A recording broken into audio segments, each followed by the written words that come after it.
So should I list stuff on eBay? Yes. Okay. However, I'm going to give you some words of caution.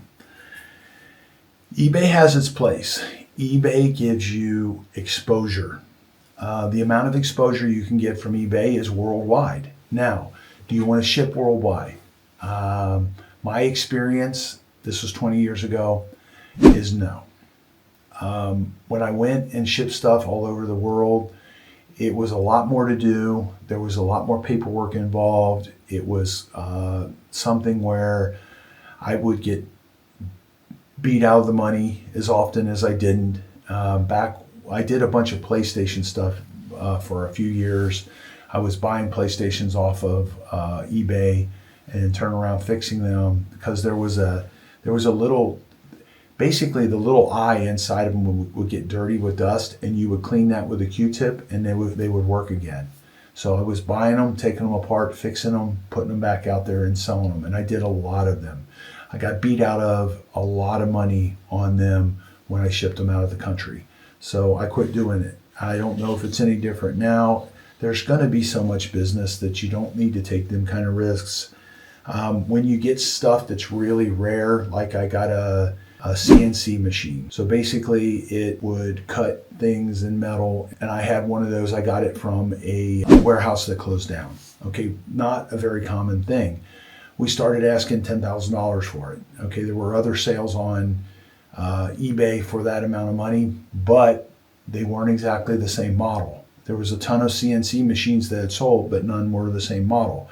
Now, because of my experience, I know that that's a rare thing, so I put it on and I did the same thing. I did the 1 month thing. I left it at a price for a month, and then I brought it down 10%, 10%, 10%, 10% until I had to buy it. I went from $10,000, we got all the way down to $3,500. Somebody offered me $3,000.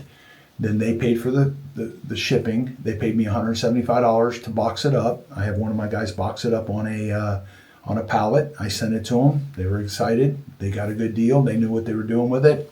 I wouldn't have known how to set it up or anything like that, or known how to operate it, but they did that. So I did that with a generator. They took this generator out. It was an older generator. There's nothing wrong with it.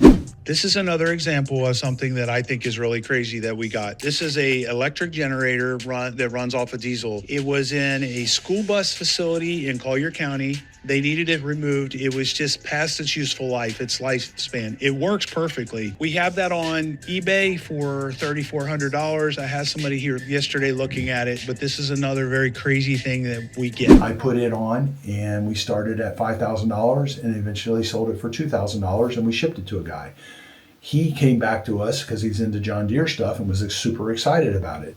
So there's all kinds of stuff like that. I've gotten, right now I've got Gucci shoes that are on. Gucci shoes, never been worn before. We're putting them up for sale. Those are new, never been worn. They're also very small.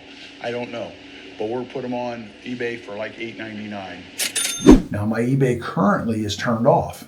The reasons it's turned off is finding the right person to do your eBay is more difficult.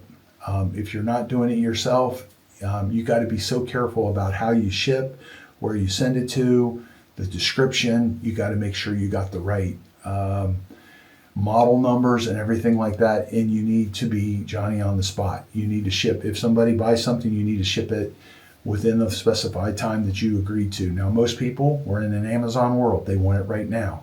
So if you can't burn and churn it, then that's not going to work. So I'm going to hire somebody over the next couple of days to do the eBay stuff, and I'm going to have them do nothing but eBay.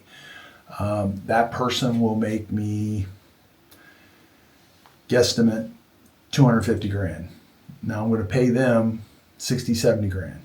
Okay, so I'll make maybe $150,000. So that's going to be worth it. But it is something that if you don't stay on top of it, you'll get kicked off of eBay and they won't let you back on. So some things to keep in mind. Okay, let's say you're going to sell stuff at a yard sale. Okay, so what you're doing is you're dealing with your neighborhood. Okay, so your exposure is very limited and you're going to get less money for your item because of that. Okay, Craigslist and Facebook Marketplace, now you're dealing with your region and you're going to get more money because you got more exposure, and there's more people who are going to compete for it. So that is your Craigslist and your Facebook marketplace. Okay, so your exposure is bigger, but it's not, you don't have to mail stuff. Now, eBay. Now you have a worldwide reach if you want to do that. For me, it's the whole United States, and now you have a bigger reach. Because you have bigger reach, you can make more money. You can get more money for the items.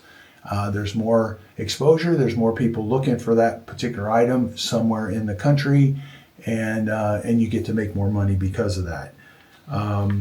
So pretty much that's it for this segment, and that's what I got to say about eBay.